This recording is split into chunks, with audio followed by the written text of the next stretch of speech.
An important feature of the recall is the requirement that suppliers put in place a recall database. The recall database must be accessible on the supplier's website by 1 July, but we're aware that many OEMs have already done this on their website. This slide here sets out the minimum requirements for a recall database.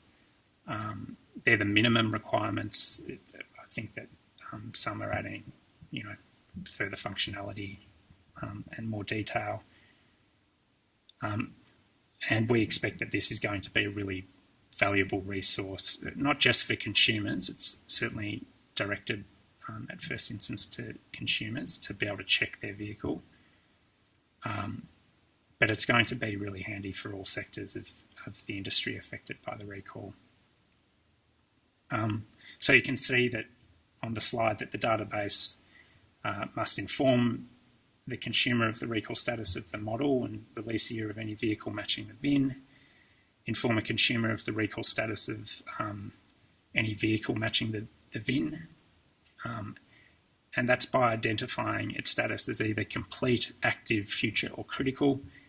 And I'm just about to talk about what those terms mean. It must provide consumers with a description of the safety risk and what action the consumer should take.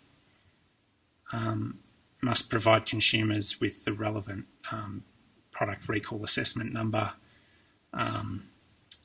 Provide consumers with a link to other relevant information concerning the supplier's Takata recall. Where vehicles are subject to future recall initiation, I'll talk about future in a moment,